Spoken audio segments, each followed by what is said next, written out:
عجیب بیوقوف آدمی ہے بھائی. ان لوگوں کا تو رشتہ ہی کوئی نہیں مولا علی شیر خدا کے ساتھ.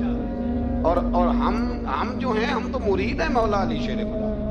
اعلیٰ حضرت فرماتے ہیں کہ حضور سے پہلے بھی جس کو ولایت ملی ہے وہ مولا علی کے صدقے ملی ہے, اور قیامت تک جسے اللہ ولایت دے گا وہ مولا علی شیر خدا کے قدموں کی خیرات کی برکت سے دے. ایک سلسلہ علیہ نقشبندیہ ہے جو حضرت ابوبکر صدیق سے انسلاک کرتے ہیں, باقی تو تمام سلاسل کو سارا فیض ہی مولا علی شیر خدا سے. آپ یہ کیسی بات کریں گے کہ جناب وہ فلانے کا آپ آؤ جی. میں نے اس سے کہا کہ شاید میرا دعویٰ کوئی نہیں, اور میری جو اپنی تھوڑا بہت مطالعہ ہے نا, میں انسائکلوپیڈیا ہوں حضرت عمر فاروق کا. مجھے جنون ہے حضرت عمر فاروق سے محبت, جنون ہے. اور میں نے ایک دفعہ سکیچ صرف ابھی بنایا ہے, تو شاید میں 2 جلدوں میں کتاب لکھ دوں حضرت عمر فاروق. یعنی شاید ان کے حالات پر کوئی ایسی کتاب جو دنیا میں چھپی ہو اور میں نے دیکھی نہ ہو, شاید وہ جس ذریعے سے. اور آپ میری گفتگو سن لیں, شاید ہر دوسری بات میں حضرت عمر کی کرتا ہوں, لیکن ایک بات پکی ہے کہ مرید میں مولا علی شیر خدا کا. یہ بات میاں پکی ہے, اس میں شک کوئی نہیں نا. اس لیے کہ حضور کے بعد فیض مولا علی سے, پھر امام حسین سے, پھر امام زید. یہ ہمارے بزرگوں نے ہمیں شجرہ یہ دیا ہے. تو آپ وہ جو بات جہاں ہے وہ وہاں ہے. حضرت ابوبکر صدیق کے بارے میں جو شک کرے پکا بے ایمان ہے. اور اس میں تو بات پکی ہے نا کہ حضور نے فرمایا علی تجھے دیکھنا بھی عبادت ہے اور تیرا ذکر کرنا بھی عبادت. تو خدا کے بندو علی علی نہ کریں, ہم تو مر جائیں. کوئی جگہ ہی نہیں ہے سوائے حضرت علی شیر خدا کے ذکر کرنے کے. تو یہ کچی کمزور باتیں نہ کرو. یہ کوئی عجیب بات ہے کہ جی وہ اگر علی علی زیادہ کیا تو کوئی فلانے طبقے سے تو نہیں. تو یہ ایسی کمزور بات آپ کیوں کرتے ہیں میاں؟ یہ آپ عجیب آپ نے بحث چھیڑ دی لوگوں نے. تو یہ کوئی ایسا مسئلہ نہیں. زندگی میں یاد رکھو, جس کی زبان پہ علی علی زیادہ رہتا ہے نا, اس کی زبان پہ نبی نبی بھی زیادہ ہی رہتا ہے. ختم ہو گئی بات. تو ان چکروں سے باہر آئیں, آپ باہر آئیں ان چکروں سے. اور اسی طریقے سے میں نے کہا تھا کہ ہم کوئی ترازو لے کے نہیں بیٹھے ہوئے کہ فضیلت کس کی زیادہ ہے. اما عائشہ صدیقہ جو ہیں وہ مومنوں کی ماں ہیں, اور اس میں کوئی دوسری رائے نہیں کہ اس خاتون کے امت مسلم پر اتنے احسانات ہیں کہ دنیا گن نہیں سکتی. لیکن یہ ہے کہ رسول کریم نے فرمایا ہے کہ فاطمہ میرے جگر کا ٹکڑا ہے. اب میں ترازو لے کے بیٹھ جاؤں کہ حضرت فاطمہ کی شان زیادہ ہے یا حضرت عائشہ کی, تو میں بیوقوف ہی ہوں نا. اس لیے کہ یہ میری ذمہ داری نہیں, یہ تو بات ان کی ہے نا. میں نے ایک بات سنائی تھی آپ کو پیر سید فیض الحسن شاہ صاحب کی, عالم شریف والے پیر صاحب سے کسی نے پوچھا کہ حضرت فاطمہ افضل ہیں کہ سیدہ عائشہ؟ تو آپ فرمانے لگے پہلی بات تو یہ کہ تجھے یہ سوال ہی نہیں کرنا چاہیے تھا, اور اگر تو نے کر لیا ہے تو پھر جواب سن لے. فرمانے لگے فاطمہ زوجہ ہیں حضرت علی کی, اور عائشہ زوجہ ہیں نبی پاک کی. تو علی کی زوجہ نبی کی زوجہ سے افضل نہیں ہو سکتی. اور پھر فرمانے لگے عائشہ بیٹی ہے ابوبکر صدیق کی, اور فاطمہ بیٹی ہے مصطفیٰ کریم کی. تو ابوبکر کی بیٹی نبی کی بیٹی سے افضل نہیں ہو سکتی. وہ بندہ کہنے لگا حضرت جی رزلٹ کیا نکلا؟ کہنے لگے گھر جا کے کٹدا رہے. تینوں گل دس چھڑی ہے, اب تو گھر جا اور رزلٹ گھر جا کے نکالتا رہے. میں نے تو تجھے نا بتا دیا ہے کہ جو اصل بات ہے وہ یہ ہے کہ ابوبکر صدیق کی بیٹی نبی پاک کی بیٹی سے افضل ہو سکتی نہیں, اور علی المرتضیٰ کی زوجہ نبی پاک کی زوجہ سے افضل ہو سکتی. باقی جا تو نتیجہ گھر جا کے نکال, نتیجہ گھر جا کے نکال. تو ہمارے بزرگ تو اس لیول پہ سوچتے, اس لیول پہ. حضرت عائشہ صدیقہ رضی اللہ تعالیٰ عنہ اگر گھوڑے پہ بیٹھتی تھی نا تو مولا علی لگام تھام لیتے تھے, مانتے تھے یہ ماں ہے مومنوں کی, یہ ماں ہے مومن. آپ کیا بات کرتے ہیں؟ حضرت عمر فاروق کو کبھی حضرت عائشہ بلا لیتی تو کانپتے ہوئے حاضر ہوتے. ماں ہے مومن. کچی باتیں چھوڑ دیں, عشق کرے تو کھول کے کرے, ڈر ڈر کے نہ کرے. میں نے درجنوں تقریروں میں کہا کہ منقبتیں لکھو حضرت صدیق اکبر کی بھی, حضرت عمر کی بھی منقبت لکھو, حضرت عثمان کی بھی لکھو, اور ہم سنتے ہیں الحمدللہ وہ ساری. لیکن میرے بھائی یہ یاد رکھیں, اس میں کوئی شک نہیں, ان کی عظمتیں, شانیں, فضیلتیں, وہ بلندیاں ہیں. ہمارا یہی عقیدہ ہے, اور الحمدللہ ہماری نسلیں بھی اسی پہ قائم رہیں گی. ہم انہیں نسلیں مانیں گے ہی تب کہ خلفائے راشدین کی جو خلافت کی ترتیب ہے وہی فضیلت کی ترتیب ہے. رات کا اندھیرا تھا, کوئی خاتون تھی, بچے کی ولادت کے وقت لوگ اس کے گھر میں لے جاتے تھے. سمجھ لیں جس طرح آج کلینک ہوتے ہیں ڈاکٹروں کے, اس خاتون کے گھر میں دو اکٹھے بچے پیدا ہوئے. اب ایک کے ہاں بیٹی ہے, دوسرے کے ہاں بیٹا ہے. تو حضرت علی المرتضیٰ شیر خدا کی بارگاہ میں فیصلہ آیا, حضور دونوں کہہ رہی ہیں بیٹا ہمارا ہے, فیصلہ کریں. اب ہر قاضی پریشان ہے, گواہ ہے کوئی نہیں, رات کا وقت ہے, کیسے فیصلہ کریں؟ تو حضرت علی کہنے لگے مشکل بات ہی کوئی نہیں. جب عورت کے ہاں ولادت ہوتی ہے تو اللہ تعالیٰ اس کے سینے میں دودھ بھی عطا کرتا ہے. فرمایا تھوڑا تھوڑا دودھ دونوں کا نکال کے تول لو, جس کا دودھ وزنی ہوگا بیٹا اس کا ہے. حضور یہ آپ نے کہاں سے فیصلہ کیا؟ فرمانے لگے قرآن پاک سے.